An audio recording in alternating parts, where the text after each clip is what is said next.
That's a wrap for this hour of MSNBC Live. I'm Alex Wood. I'll see you again at noon Eastern. It's a big day here on MSNBC, so stay right where you are. It's time for AM Joy with my friend Joy Reid. How did you get home? I don't remember. How'd you get there? I don't remember. Where is the place? I don't remember. How many years ago was it? I don't know. I don't know. I don't know.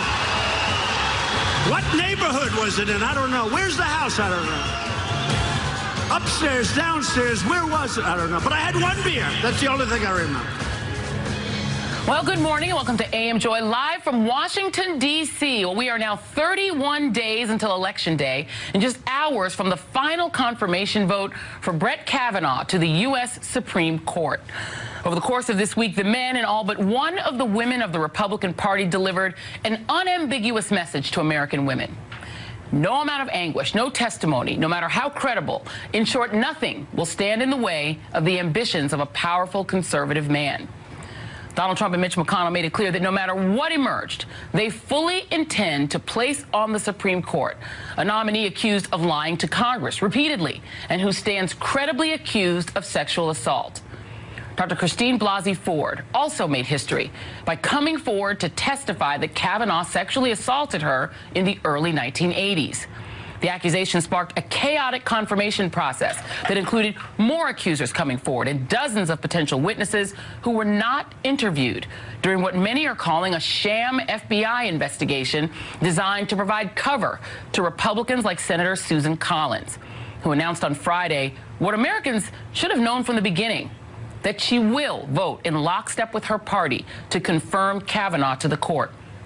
She'll be joined by one Democrat, Joe Manchin of West Virginia, who now adds his name to the history books as having affirmed Mitch McConnell's strategy of packing the federal courts with conservative judges, shredding any pretense of civility in the Senate in an exercise of raw partisan power, and doing the bidding of Donald Trump, a president who is himself 19 times accused of sexual harassment and misconduct, and who scorns the Me Too movement by mocking sexual assault survivors at his rallies, and who we now know, full stop, is the perfect avatar for his political party.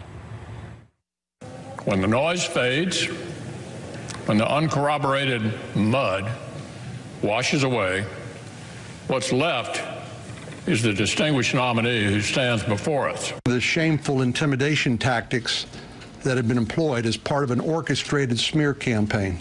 You've humiliated this guy enough. Why aren't you brave enough to talk to us and exchange it with us? Don't you wave your hand at me. I wave my hand at you. When you grow up, I'll be glad. When I grow up, we grow up. You and I grow up. How dare you talk to women that way? How dare you? That first, how dare you? How dare you? That's right. You just whispered us. Joining me now is Tiffany Cross of The Beat DC, MSNBC contributor Maria Teresa Kumar, Karine Jean-Pierre of MoveOn.org, and former State Department Senior Advisor Nayyera Haq. Thank you all for being here. And Tiffany, I mean, it struck me this week that this was the week we found out that every Republican is Donald Trump. Right. Brett Kavanaugh is Donald Trump. The hysterics, the hyperpartisanship, the sense of entitlement. Right. He was basically channeling his best Donald Trump. And then one by one, each member of the Republican Senate did the same thing, disparaging the victims, disparaging women. I think at one point Orrin Hatch telling sexual assault survivors confronting him, grow up. Right. They're all Donald Trump. Right. So for people who think there's a moderate wing of the Democratic or the Republican Party, and then you hear people say, oh, we're trying to go after those swing voters, there is no such person. There's nothing that's going to penetrate this layer of willful ignorance from Donald Trump's hardcore base. But if nothing else, I will say the GOP knows how to manipulate their base. They know how to change the course of a narrative. And so instead of talking about the actual sexual assault that happened to Dr. Ford, instead of presenting her as a victim, they changed the narrative to make white men the aggrieved party in this country. How awful has America been and is currently being to these white men who are suffering from all of this? And so when he presented himself as this aggrieved father and husband, people related to that. They hooked onto that storyline, line and sinker, which runs contrary to facts and evidence, which a lot of people in the base, in the Republican base, have an allergy to. And so when you had, even now, when you see the headlines that are coming off of this week, it's Trump celebrates a momentous week. Yep. And I'm not just talking about Fox News. These are headlines across multiple outlets. Yep. This is a week where this president openly mocked a survivor of sexual assault. The New York Times bombshell report that he benefited from outright tax fraud from his family. He said on a national stage that he fell in love with Kim Jong-un, a dictator who kills members of his own family, and yet the headline is he celebrates this momentous week. And with his Twitter feed juxtaposed with the headlines, his base will believe that and celebrate that, and they have a chorus echoing those falsehoods. And so we're seeing that play out, which is very scary. No, and to your very point, let's listen to Lindsey Graham, because I think that's part of what we saw this week is that Donald Trump's narrative, his own meta-narrative about himself, is that he is a victim, that everyone is out to get him, that his enemies need to suffer because of it. His base feeds into that, right? That their enemies are immigrants or Muslims or whoever it is at the time that they're aggrieved about. That is now what the Republican Party is. Donald Trump is not different from them. Here is somebody people used to think was different from them, which is Lindsey Graham. And Lindsey Graham basically made it very plain. Here is Lindsey Graham this week on September 28th talking about what makes him an aggrieved party in America. I know I'm a single white male from South Carolina, and I'm told I should shut up, but I will not shut up if that's okay. And there you go. And that has revved up the Republican base, that narrative. And that's ultimately the fear they've had about the beauty of diversity. They have made it a negative versus an asset. The idea that you can have multiple voices at a table and they can inform with different perspectives and lead to better business decisions is not something that they're willing to be open to. I mean, ultimately, the Judiciary Committee has been led not just by men who look a certain way, but they're from a particular era. Yep. I mean, Orrin Hatch was in his 60s when he sat through the Anita Hill hearings. Yep. A lot has changed in the last 25 years of how we expect men and women to be relating to each other in the workplace. Orrin Hatch has not changed. Chuck Grassley was asked earlier this morning about why he thought there weren't enough women senators on the Judiciary Committee, and his answer was because they might not want to do the work. Yeah. It's actually really hard work. Can we listen to that really quickly? I want to let you finish, but let's listen to Chuck Grassley. And this was on Friday. Chuck Grassley is asked why there are no women on the Senate, on the Republican side of the Senate Judiciary Committee. Here he is. Do you have the sense now that you want to see a woman on the committee on the Republican side? We can't do anything about that. You've got to have a desire to serve. They just don't want to be on the committee? It's a lot of work. I mean, don't forget, compared to a lot of committee meetings, we have an executive every Thursday. So it's a lot of work. Maybe they don't want to do it. I mean, what year is it? What era is it? What decade is it? And, of course, going to the Rupert Murdoch Wall Street Journal, Chuck Grassley walks it back, later clarifying he did not mean to imply women could not handle the committee's workload, but rather it made it less appealing to senators of both genders. We have a hard time getting men on the committee, he said. Of course, you go to Rupert Murdoch's Wall Street Journal. No, I think that's exactly what he meant to say. And then some smart younger staffer was like, that's not going to play well, so let's go and fix that up. I mean, this goes to the broader, they may be representative of a certain population in their state, right? Chuck Grassley's from Iowa.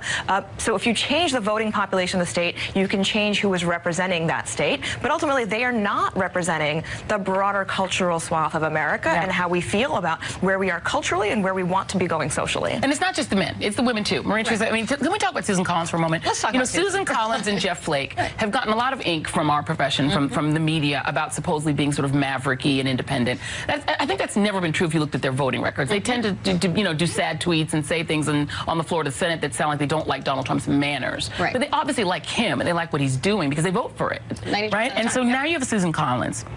This was Susan Collins on Friday, attempting to, in a 40-minute speech, empathize with the Me Too movement. Here's Susan Collins. This is cut 2.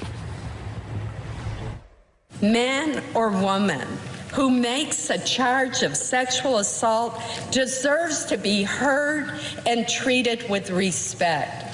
The Me Too movement is real. It matters, it is needed, and it is long overdue. And yet, this is also Susan Collins, basically saying that Dr. Ford is either lying about her claims or the little lady just was mistaken. Here she is. 4 witnesses she named could not corroborate any of the events. None of them called her the next day or ever to ask why she left. Not a single person has come forward to say that they were the one who drove her home. Well, it can't be both. It can't be both. One, first of all, and what she's trying to do is basically she recognizes that choice has been very important to her base up in Maine. So she basically says, I'm pro-woman. But you can't actually have this conversation and not actually interview all the witnesses that have come forward. So it's a complete sham. And I think what we're seeing is something on the political angle is that you actually have this new growing vision of what America looks like, but they're disproportionately living in the South. And you have the Midwest who's basically kind of aging out and living in a different type of America, and they're really struggling with it. And the Republican Party, instead of being leaders and saying this is how we bring America forward, that there's a richness and diversity, they basically choose a president who is basically the poster boy of the white man aggrieved, even though he has nothing to be aggrieved of. He literally was raised with a silver spoon in his mouth. He inherited close to $4 million, if not that. He translated to $400 million with his inheritance. And the Republican Party, they're not curious at all of how to do it. But the fact that they're laying this vote solely on the feet of Flake and Susan Collins is amazing. I mean, Heller has a really contested race right now up in Nevada that he can lose because you have a growing Latino population, a growing young population who does not believe that what is happening is fair and just. Yeah, a lot of people got a pass. Tim Scott is an African-American man in America. He should have been, I mean, no one was talking about whether or not he, needed to make a decision. There are other women who are Republicans in Iowa and other states. Why is it only on Jeff Flake, who's leaving, and Susan Collins? It is a good point. And I want to talk to you about what Move On is doing, Karine. But before we get to that, I just want to remind people that Susan Collins went along with Mitch McConnell's goal of not allowing President Obama to put anyone on the Supreme Court. She went along with that. And she also took the other side. She's now talking about due process. 40 minutes of why we need to give due process rights to an elite guy like Kavanaugh. But this was her attitude when it came to due process for Al Franken, the Democratic senator from Minnesota. Listen. I did find the allegations against him to be both credible, disgusting, and appalling and degrading to women. Can we just remind people that Senator Al Franken was accused of doing that photo, posing that ridiculous photo, and some other women who said that he hugged them too tightly when taking photos. Kavanaugh is accused of sexual assault.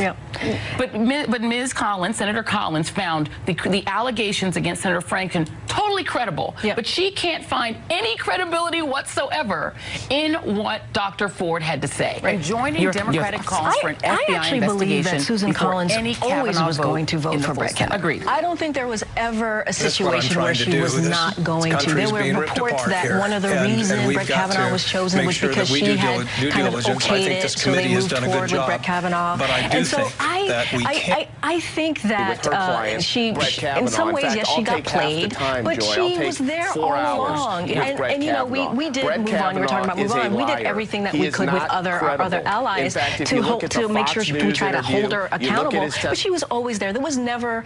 She was looking for cover, and so that's what the Republicans and Mitch McConnell gave her. And then that staging of the two Republican, the silent women behind her. It's totally staged. That's a whole Mitch McConnell thing. And so he gave her the floor. She was kind of like the end, that she was going to end the conversation there, and have the woman do it and talk for 40 minutes. But I just don't believe that she was ever going to vote no. I never thought she was. She had a 45-minute speech ready to go. Oh yeah, 45 minutes. It was 45-minute speech.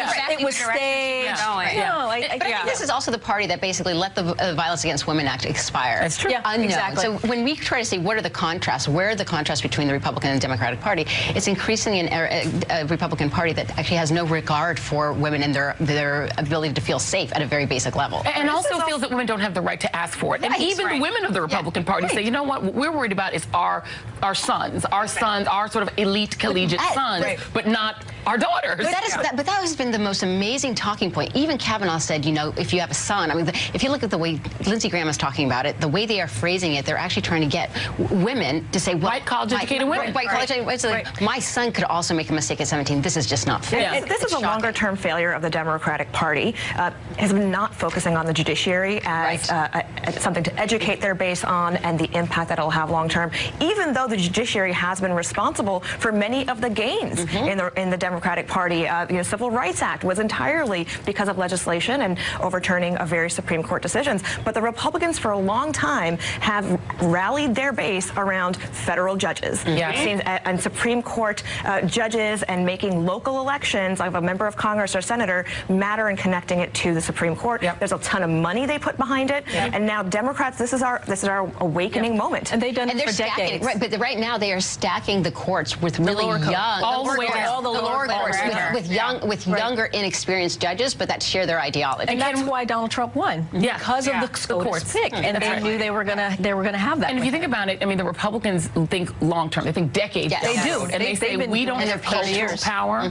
So we don't. We even putting aside presidential power, they want cultural power. They want the courts for 40 years. Democrats are so fixated on the White House for 4. And gerrymandering. I mean, that's a huge case that's going to come before this court. It's going to be on the court's docket this next cycle, very likely. This is something that Republicans are anticipating. This is somebody who will be able to control the maps, our electoral maps, which matters. You talked about Tim Scott, an African American in the Senate. You can take away the sexual assault charge and just look at this justice's, now justice, his record on race, the things that he said. He's made jokes about Asian women in his emails. He's been vehemently against affirmative action. So you can actually take all this off and look at his partisan temper tantrum that he threw and say this is not somebody who's qualified to serve on the highest court. And if we think about the fact that the new Kennedy, the supposed moderate Justice John Roberts, is the guy who essentially presided over taking away and gutting the Voting Rights Act. What more could a Brett Kavanaugh, who is an extreme partisan, and admitted he wrote a speech that said, I am a Republican partisan. He's going on the Supreme Court. Tiffany, Maria, Teresa, and Karina are going to be back with us. Nair Hawk, thank you very much. And I love the white. Like, we arrayed ourselves. You guys can't see that we have a lot of ladies in suffragette white this morning. Maria, Teresa, and I are going to change during the break. After the fight, as the fight over Kavanaugh comes to a close, the midterms become supercharged. That's next.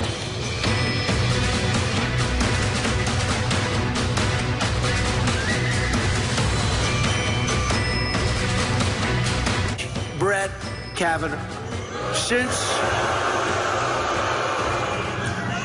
the very first second he was announced, but all you have to do is look at the polls over the last 3 or 4 days, and it shows that their rage-fueled resistance is starting to backfire at a level that nobody has ever seen before.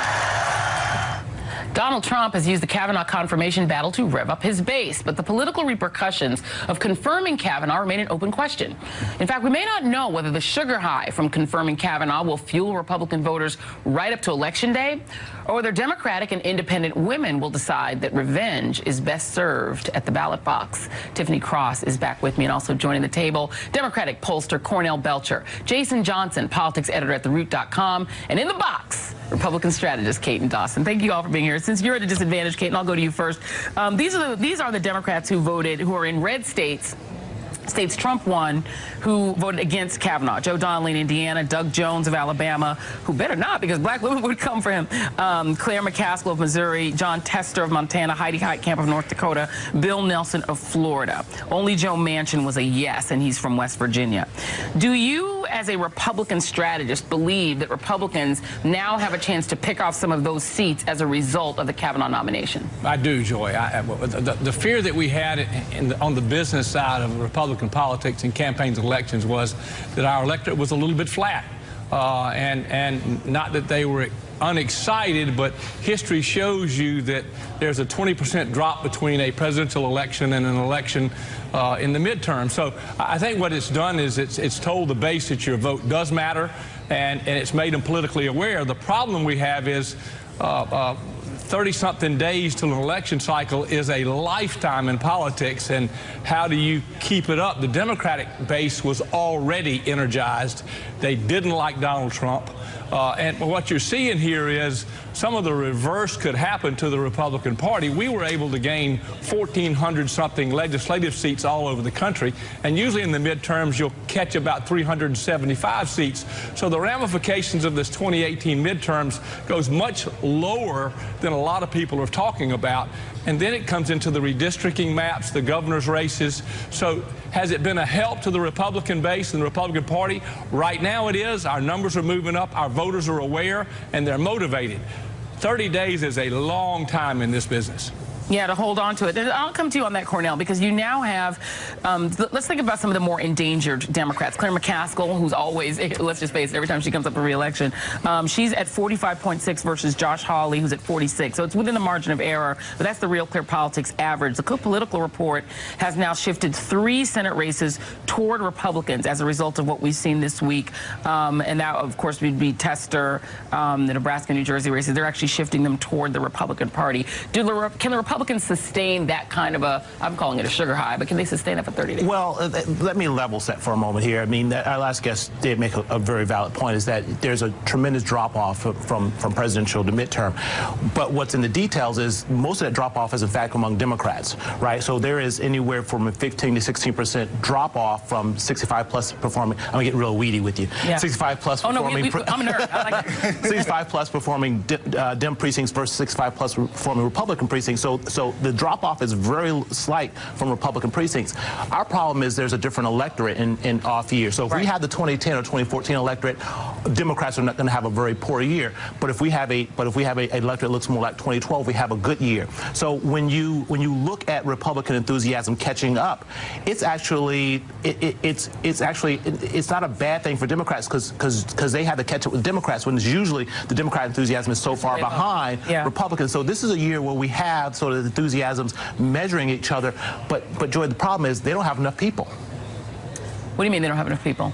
If you look at the partisanship, the Republican Party has been shrinking as partisan identification, largely because of Trump. If you look at sort of the number of independents right now, and you look at sort of the partisanship around Democrats, Republicans they are not an expanding party. Right.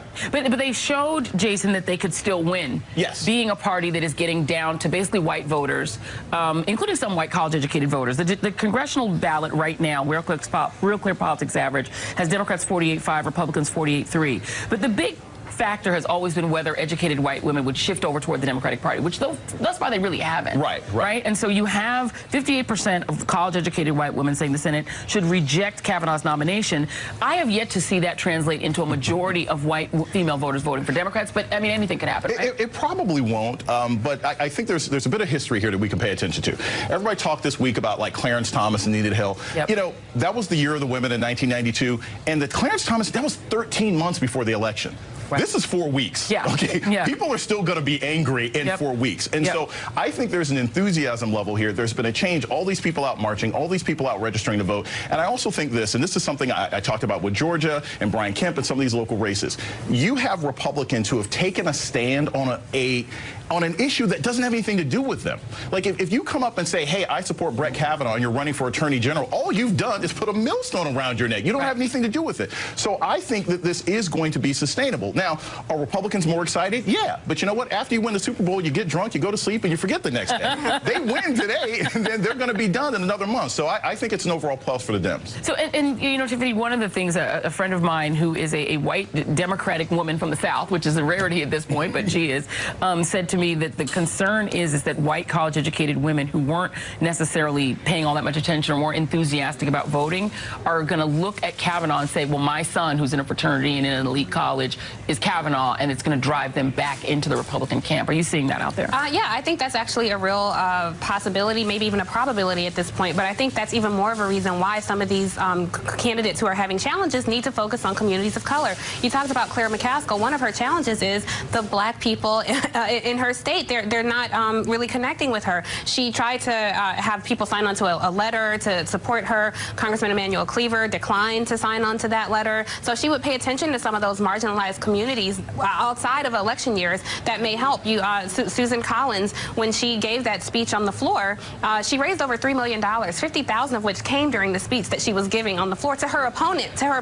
Right. And so, and it's an unnamed opponent. There's not even anybody challenging her at this point. People are saying anybody but you. In 2020, Susan Rice, as you pointed out, did tweet that maybe she'll run, which drummed up a lot of support. You also have Lisa Murkowski, who knows Native Alaskans. That's an indispensable base for her. They make up more than 15% 13% of the population in Alaska. She can't afford to lose them. We talked about Tim Scott and his vote. He has political aspirations. He's talked about running for governor of South Carolina. Right. What's a whole lot of black people in South Carolina who are going to look at this this Supreme Court's nominee's record on race, as we talked about in the last segment, who are going to look at him sideways because he voted for him. So we've had Andrew Jans on the show before. In Devin Nunes district, was a majority-minority district. And yet this hard right-wing Republican is running. Andrew Jans, who's trying to challenge him, trying to unseat him, he's reached out to some of these communities of color. When we had Andrew Gillum, everybody said, what? Who is he? Where did he come from? Were y'all not watching Joy Reid? Because we've talked about it on the show many times and predicted a win for him. So I think when we talk about, there's been this huge effort, like, oh, we got to talk about these, white college-educated women. There have been all these panels across different networks. So tell us how you feel. I don't remember this kind of enthusiasm to understand the Obama voters, but there is some sort of like weird obsession with let's try to understand these women and why they like Trump. And I think we need to focus on the hardcore base who've been with the Democratic Party for a long time and not these new people who come out of the woodwork. Can I get one quick point in? CBC PAC is doing independent expenditure this year. The IE program, just pull a whole lot of the field for them. They'll be rolling it out this week. We'll talk to you about it.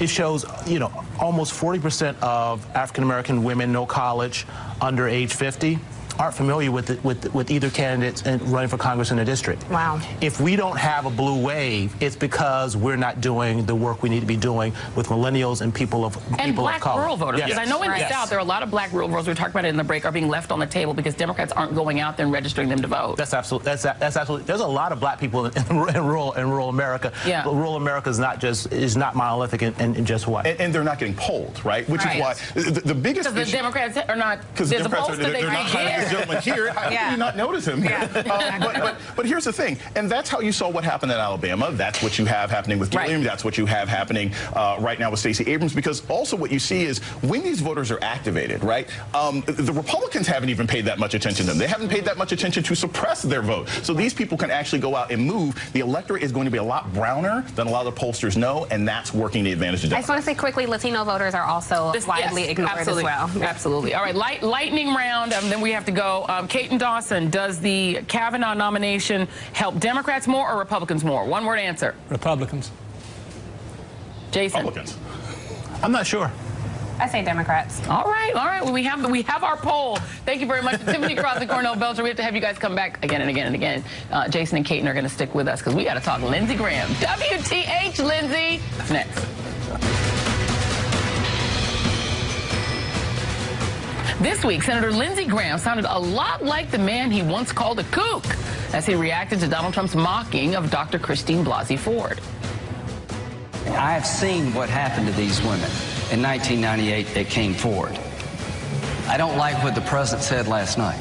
I'm the first person to say, I want to hear from Dr. Ford. I thought she was handled respectfully. I thought Kavanaugh was treated like crap. Yeah, well, boo yourself. All right, when we come back, we'll take a closer look at Senator Graham's journey from Trump critic to Trump cheerleader.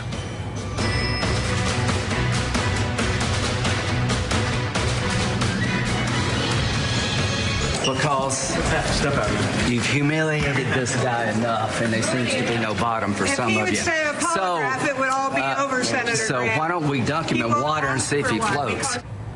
Wow, how did Lindsey Graham go from fierce Donald Trump critic to one of his most vocal defenders? That question was at the heart of a Washington Post profile of Graham this week. Graham said he, quote, really doesn't care what people say about his turnaround. As the Post summed up Graham's thinking, quote, better to have someone whom the president trusts enough to listen when he talks sense, someone who makes sure he nominates Judge Kavanaugh instead of Judge Judy, someone to make sure he knows when a rocket launch on TV is happening now or in the past. That's what matters, said Graham. Not what people say about him. And joining the panel is Washington Post columnist E.J. Dionne. Back with us, Jason Johnson and Kate and Dawson. So, E.J., we were talking in the break, and you were saying that people who think Lindsey Graham has changed just don't remember Lindsey Graham. Right. Well, Lindsey Graham has gone through stages in his life. We forget that Lindsey Graham was an impeachment manager in the Clinton impeachment, which many people at the time saw as a very partisan thing to do. Then in 2000, he supported John McCain in that vicious South Carolina primary. He and Mark Sanford kind of stood out from much of the rest of the establishment down there. And then began the long period of Lindsey, John McCain, and Joe Lieberman. And that was the Lindsey Graham who's in people's people's heads to a large degree, particularly journalists' heads. Yes. But he was always a conservative, and a funny thing happened to his friend Mark Sanford, which is Sanford lost a primary because he was oppositional to Trump. And early on in the Trump years, there was polling in South Carolina which showed that if Lindsey Graham continued to be anti-Trump, he could suffer the same fate as Mark Sanford. He decided not to do that. And I think the last point is a judicial nomination is one thing that unites the entire Republican Party, from the Trump wing to the business wing. And even so some never-Trumpers, by the way. Well, I'm sorry? Even some never-Trumpers. Yeah. And so no matter, you know, so going crazy on this, it looks crazy to us. Some of the things he said are outrageous, but it doesn't hurt him in the Republican Party. Yeah, in fact, Caton, you know, this probably helps him in South Carolina in 2020 when he's up for re-election. It's made him like a hero to the Trump base, whereas he was at one point not so much. Well, Lindsey Graham and I are great friends for over 20 years, and he's a wonderful politician, and better than that, a good tactician. But Lindsey Graham doesn't lay awake worrying about his elections in 2020 in South Carolina, and evidence of that is in 2005, he was a member of the Gang of 14 that stood up against changing the rules in the United States Senate to move the filibuster away from 60. And he took a lashing in South Carolina for that from Republicans. In 2013, he stood up on the Senate floor, and November 21, 2013 is when all of this started, Joy. That's when Harry Reid changed the rules, removed the filibuster, and that's what Lindsey Graham said would change the pace and the tone of the Senate forever, in opposition of changing those rules both times. So he has standing in South Carolina. He drew opposition both times for those stances, and now what Lindsey Graham has said has come true. We are completely in a partisan nation, a partisan country in Washington. Everybody who hates Washington just remembered why they hate Washington last week. And so to everybody's deference, Lindsey Graham is a wonderful senator from South Carolina, but better than that, he's a patriot. And he, like all of our senators in the past, are going to play ball with the president's Joy. Strom Thurmond, Fritz Hollings, they're going to play ball with the president because it's good for our state.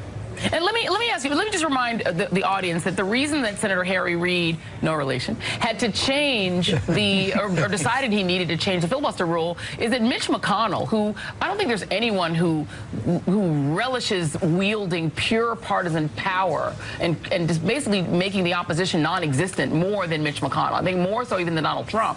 Mitch McConnell decided they were going to filibuster every judge that the President Obama put up. That essentially Mitch McConnell declared only Republicans may seat judges, not Democrats, not that president. That's why that was changed, right? I just want to jump in that Harry Reid did not change the filibuster rule for Supreme Court nominees. That was Mitch McConnell who did that, not Harry Reid. And to say that one inevitably led to the other is just an alibi, because Mitch McConnell is the guy who changed this rule. Yeah, and I'm going to get Jason in a minute, but isn't that the case, Caton? The Republican Party under Mitch McConnell decided that they would not permit the President of the United States, Barack Obama, to seat any federal judges. They filibustered every judge. That is why that rule was changed. Well, we also remember 2005 when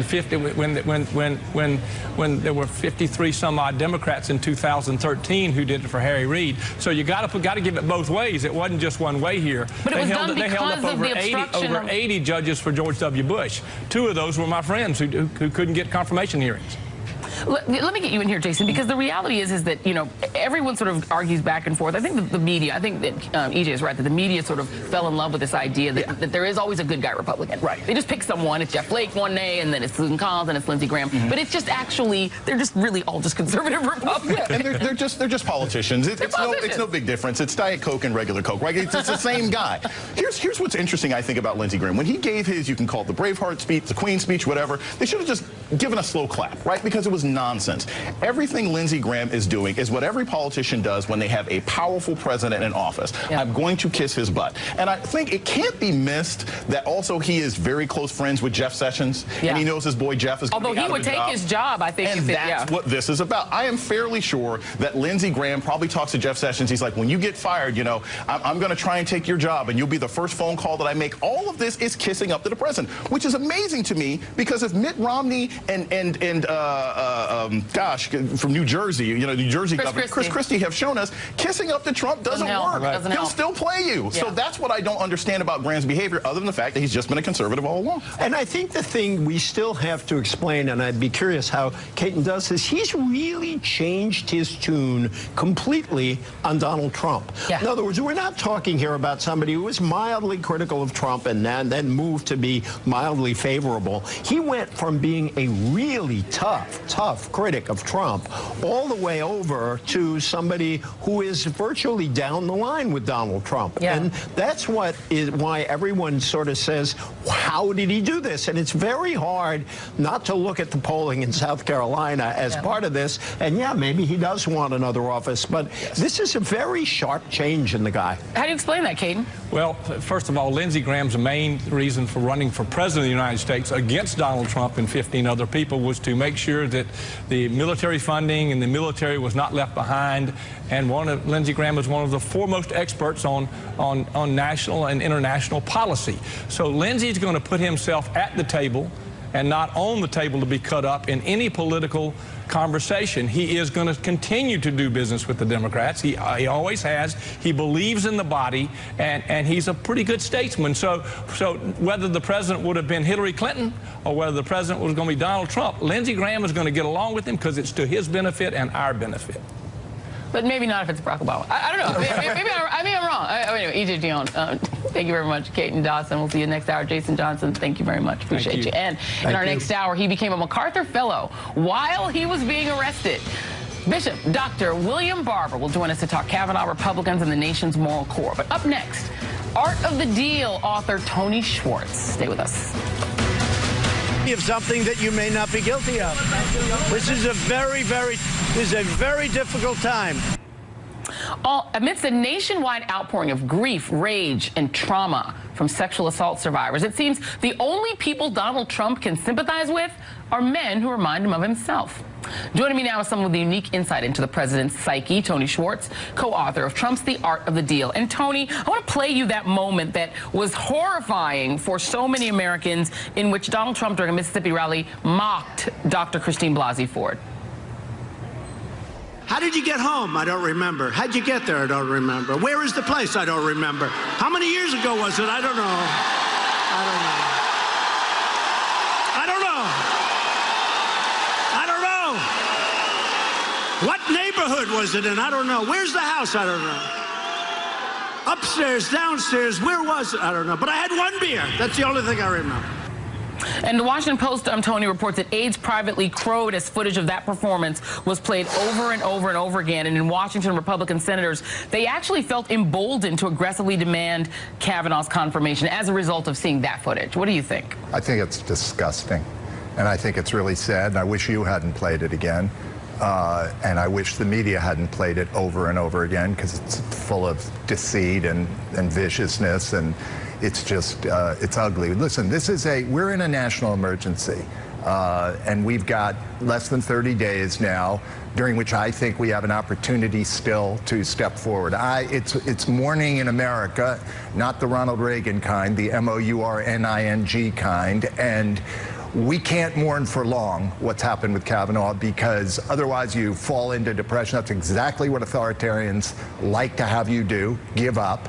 And what we need to do right now is we need to, those of us who feel we're in the resistance, those of us who feel that democracy is at risk, who still have a passion for a different kind of America, have to step out and vote. You know, it's easy to go on Twitter and complain and say that this is awful and wring your hands, and it's even easy for me to come on TV and talk about it. What matters is not only will you vote, because that's the chance we have, but will you get someone else to vote? Will you go, will you get on the phone, will you go into the beauty parlor or go to your grocery store and find someone who didn't vote in the last election and get them to vote? We've put up a website called onemorevote.us, onemorevote.us, which is a way to mobilize people to actually go out and get people to vote. And so we've encouraged people to put up videos of themselves with someone else that they're going to bring to vote. I've found a couple of people already and done some videos. We've got Judd Apatow has put up a video, Mark Hamill, Luke Skywalker. We need to be in action right now.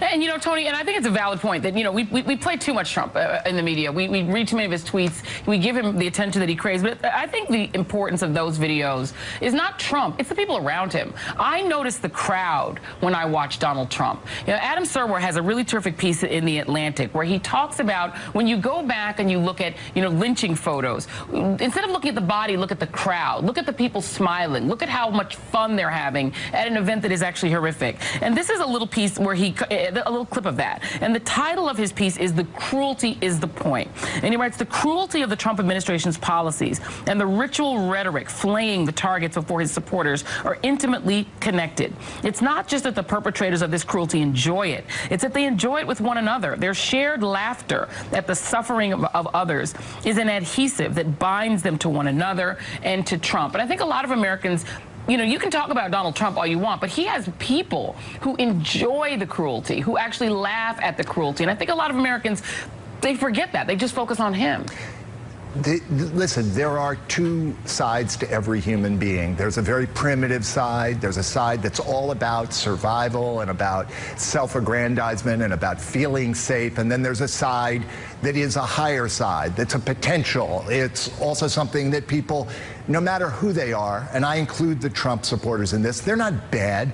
The worst instincts in them are being aroused by this time and by, or I should say, in response to their own inner feeling of hopelessness and helplessness and weakness. That's where cruelty comes out. It's, I want to feel better than you because most of the time I feel worse. Well, guess what?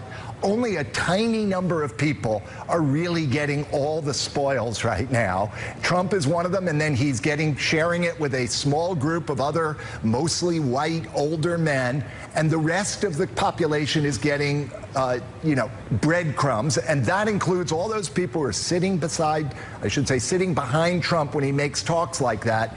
He's not giving them anything. He created a tax bill that's actually going to end up taking away from them. He fought Obamacare. It's going to take away their health care. He's got them mesmerized, and we have to fight back, because if the Democrats can, if the House can flip, and especially if the Senate can flip, but either one, now there is a true, there's a true block, there's a true resistance that can have some impact and some effect in creating more of a balanced relationship. We've got a government that now all three parts of it are incredibly far to the right. It's really a fight, Joy, and you can see I'm angry about it, but angry isn't good enough. I have to, we all have to be in action. But we've got a government that's in regret. We've got a country that's in regression when what we need is evolution.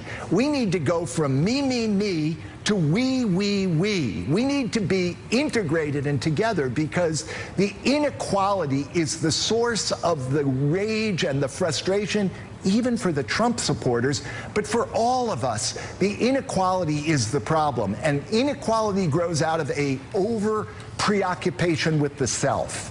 Yeah, and we're out of time, Tony. Tell us again the name of the project that you're doing for the election. So what we're asking people to do on onemorevote.us, and you can upload on Twitter or on Facebook, just go on to onemorevote.us, is to upload a video of yourself with somebody you've gone out and recruited to vote who didn't vote the last time.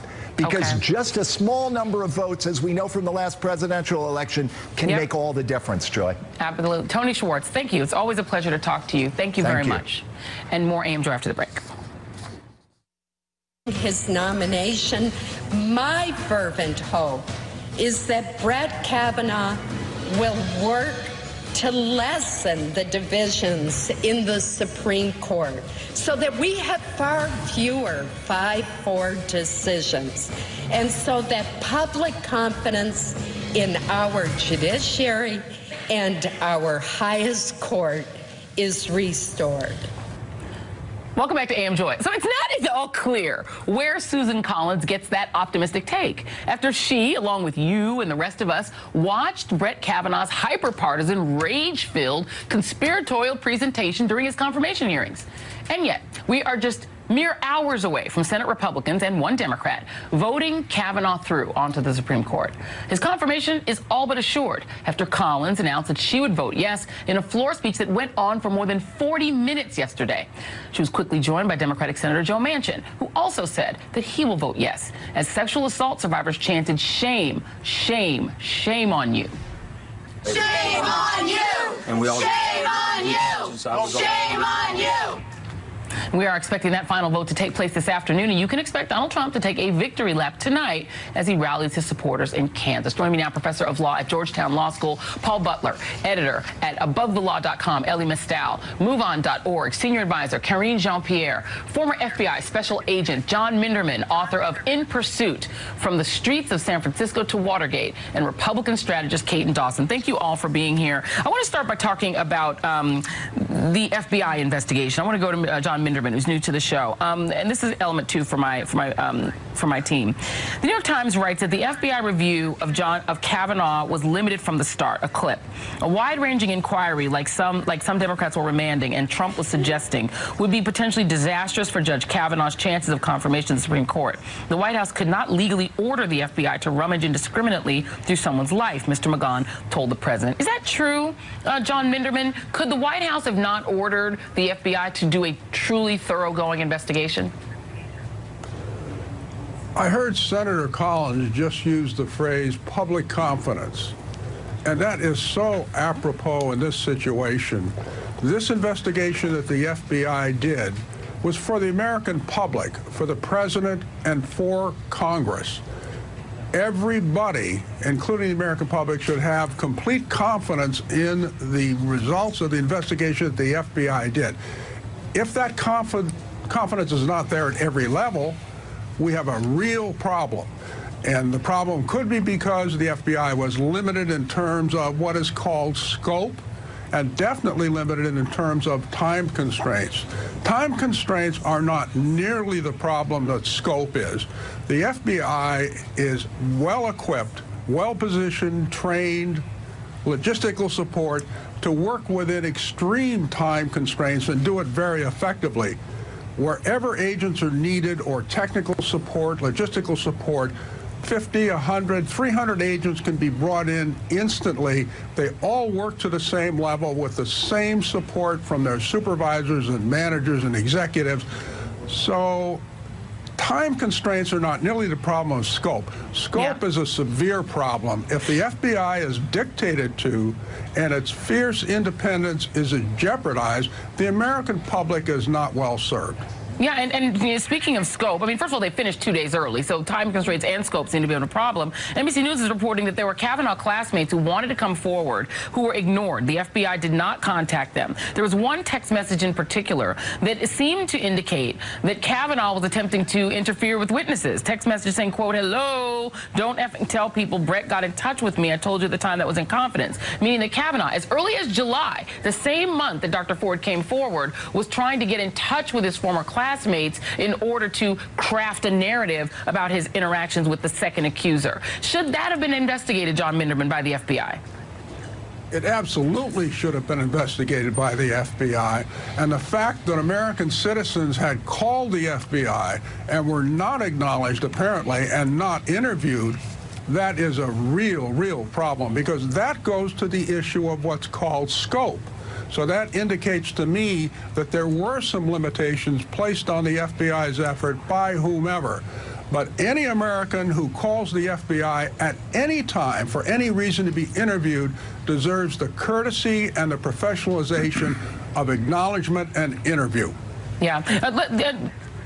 Paul, let me let you listen to the attorneys for Dr. Ford, who essentially, I won't characterize what they said. They spoke to our NBC's Casey Hunt. This is what they said.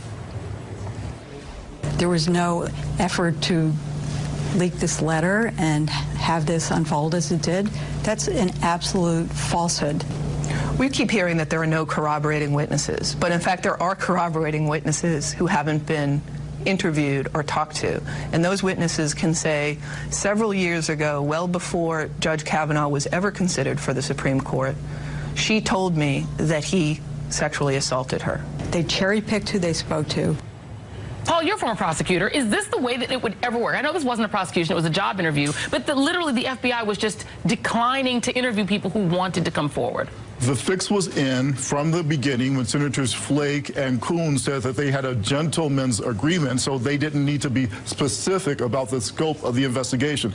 The problem is that the all-white, all-male Republicans on the Judiciary Committee are not gentlemen. They're thugs. And so what they did was to rig an investigation which would provide cover for wimpy senators like Collins and Flake to confirm Kavanaugh. It was never about time. The FBI has 35,000 employees and a budget of $9 billion. So they could have interviewed those witnesses who would have provided corroborating information. They could have put Dr. Ford in a car and driven her to the scene of the incident, and they could have strapped a polygraph on Judge Kavanaugh. They did not want to do that because, again, the fix was in. There was one foregone conclusion of this investigation. A real investigation would have exposed, at best, that Judge Kavanaugh, when he was a teenager, was an aggressive, mean drunk, and at worst, that he committed perjury before the Senate and that he sexually assaulted a woman. And Kate and Dawson, did Jeff Flake play everyone here? I mean, he came forward and made it sound as if he was causing there to be an investigation. There was no investigation. Jeff Flake, did the country get played by Jeff Flake? I don't know what Jeff Flake's motives are. I know that he's leaving the Senate in duress, and certainly he's not has not been in the favor of the president. How this plays out for him personally, politically, I don't know. I bet he is now. Well, he's on. That will be a brief moment. He's on the way out, and we'll replace him with another Republican, we hope, and we'll see how it works out. But I can't say he played anybody. I can say he played his hand out and got what he supposedly wanted, and that was a week's extra. And remind everybody that this thing was held by Senator Feinstein for weeks and weeks and weeks. And I would tell you that the Democrats on the committee played this thing wrong. They should have started this way earlier than they did. They thought in the back rooms of the Senate where they were high-fiving that they had something that was going to stop this nominee, and it has really backfired. And at the end of the day, there are 3 or 4 more on the list that would suit anybody like me to be Supreme Court justices. And I can't tell you what would have happened to number 2, number 3, and number 4 if the president would have nominated them. But as Barack Obama told us, elections have consequences, and here are the consequences of elections. Donald Trump won, and he's going to get this second nominee on the Supreme Court. Well, they have consequences unless it's President Obama trying to nominate Merrick Garland, in which case Mitch McConnell says, it doesn't matter who's the president. The only Republicans get to seat justices. I don't think anyone's ever going to forget that. But I want to go to Karine, because I think that, let's take Kate and Dawson makes a point that I think a lot of Democrats are making too, which is that Dianne Feinstein did have this in July, which again, let me remind you, is the same month Brett Kavanaugh was trying to get in touch with witnesses, not about Christine Blasey Ford, but against the second accuser, Debbie Ramirez. Anywho, Dianne Feinstein, would it have been better for her to use this in the summer? I talked about this on your show probably a couple weeks ago, and I wish she had brought it up sooner. And I'm not even talking publicly, but given it to the FBI, asked the question when they were questioning him behind closed doors, and it never came up. And I do wish that it had happened sooner. To defend Feinstein just a little bit, Dr. Ford addressed it, and she feels that Feinstein treated her the way that she had asked her to, which was to keep it confidential. In closed session, she could have asked. Yeah, I agree, and she could have given it to the FBI. I totally agree, and it's disappointing. Yeah, and Ellie, so the Washington Post reports the American Bar Association is now reevaluating Kavanaugh. This isn't over. More witnesses could come forward. In theory, if Dr. Ford or one of the other women wanted to file a lawsuit, Montgomery County's DA said are open to it if somebody wants to file a case. It could actually just keep dragging on, and doesn't that then drag down the Supreme Court itself? These cultural elites are acting way too little, way too late. All right? Dianne Feinstein, I refuse to accept the argument that Dianne Feinstein should have violated this woman's confidence just so Jeff Flake can grow a spine. All right? We have to stop acting like the FBI is on our side here. The FBI investigation was ordered by a man who has been credibly accused of sexual harassment by 19 different women. All right? It was being run by Don McGahn and Rod Rosenstein, 2 of Kavanaugh's best professional friends, and the FBI director was one of the Yale Law School cabal that brought us Kavanaugh in the first place. There was never going to be a reasonable FBI investigation. Asking the FBI to investigate Brett Kavanaugh is like asking Kanye West to investigate a library, all right? Information all around, he wouldn't come out with any of it, all right? So now you got to ask yourself, why do we need the investigation in the first place? 2 months ago, in July, in the summer, most of what we know about Brett Kavanaugh, we already knew back then. We knew that he was a partisan hack. We knew that from his resume. We knew that he was a liar. He lied in front of Congress in 2004 and 2006. And we knew that he lies about sexual harassment because he came out of the gate lying about what he knew about his friend and mentor, Alex Kaczynski. We didn't need an FBI investigation. We needed Republicans to have decency. And that is what they ultimately never had. I mean, isn't it true, Kate? I'm going to read a statement here, a new statement from Debbie Ramirez, but isn't it true, Kate? It wouldn't have mattered what came out about Brett Kavanaugh or even who was nominated. Republicans were going to jam anyone that Donald Trump put forward onto the court, full stop, no matter what they found out about them, right? Well, we certainly were going to put, there's a list of 4. We certainly were going to put one of the 4 up. That's a fact. And Judge Kavanaugh was the first one up, and he's going on the Supreme Court today. Is there no embarrassment in the party that this man is going to have a giant asterisk on his name? He's going to be reevaluated by the Bar Association.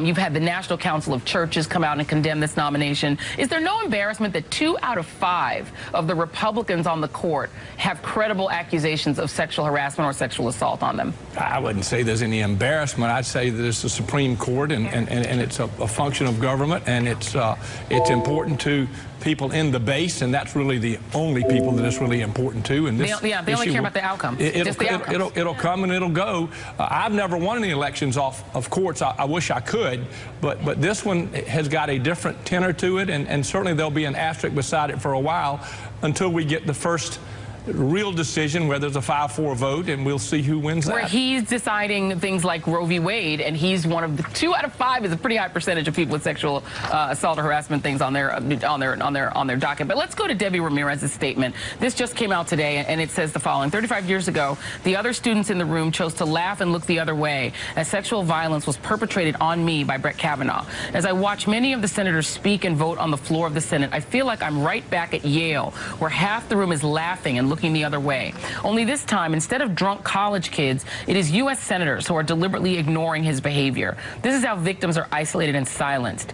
But I do have corroborating witnesses speaking for me, although they were not allowed to speak to the FBI. And I feel extremely grateful for them and for the overwhelming amount of support that I received and continue to receive during this extremely difficult and painful time. There may be people with power who are looking the other way, but there are millions more who are standing together, speaking up about personal experiences of sexual violence, and taking action to support survivors. This is truly a collective moment of survivors and allies standing together. Thank you for hearing me, seeing me, and believing me. I'm grateful to each and every one of you. We will not be silent. We stand in truth and light. Debbie Ramirez. I'll go to you on that, Karine. Yeah, it's a powerful statement, and my heart goes out to her. I can't even imagine what she's going through, and other women who've been triggered by this moment the last 10 days. Look, I've been going to the protest here in D.C. I spoke at a vigil on Wednesday, and people keep talking about the energy and what's going on, and I am seeing something that I have never seen before: the anger, the rage, and women. When I went to this vigil, woman after woman came up and started telling their stories, and they had never done it before and wanted that to get out there. And women are incredibly angry, and I don't think it's going to end today or tomorrow or the next day. I think it's going to go till November. And in 1991, they talked about the year later, there was the Year of the Woman, and I think there's going to be the Month of the Woman in November. Was it short-sighted, for move on to withdraw support from Democrats who could win because of this vote? No, like Brett absolutely not. I think it's time to stand up. We can't. We are not living in normal times, and we can't act like we are. And if you have senators who are Democrats by the D, the name only, that doesn't help us at all. And I think it's time that we take a step. Let me play for the lawyers at the table, Justice Elena Kagan. This is yesterday on how people view the Supreme Court. This is a really divided time, and part of the court's strength and part of the court's legitimacy depends on people not seeing the court in the way that people see the rest of the governing structures of this country now. In other words, people thinking of the court as not politically divided in the same way, as not an extension of politics, but instead somehow above the fray. Paul and then Ellie, Bush v. Gore. eviscerating the Voting Rights Act, Citizens United. People already see this as essentially an R&D court. It's not apolitical. Exactly. So the rest of the country is learning what many people of color have already known, that the Supreme Court is political, that far more often it protects the interests of the rich and powerful more than it does the weak and vulnerable. And so, yes, the whole point of Trump's campaign, the reason why Republicans are sticking with him, despite all of his many personal immoralities, is about the Supreme Court. Justice Kavanaugh, if he serves as long as Justice Ginsburg, he'll be on the court in 2050. Yeah, what does it mean for vulnerable people that you'll now have the Congress, the White House, and the Supreme Court all aligned on one very far-right ideological side? It's terrible, and this has been the Republican plan for a generation. Yes. The Republicans have been working for a generation fighting this war to win the court, while liberals have been fighting a war on plastic bags. So great, we won that war. I don't have a straw. Wonderful. This is the time when progressives and liberals need to realize how important the Supreme Court is. And look, I'm not here to talk about the past.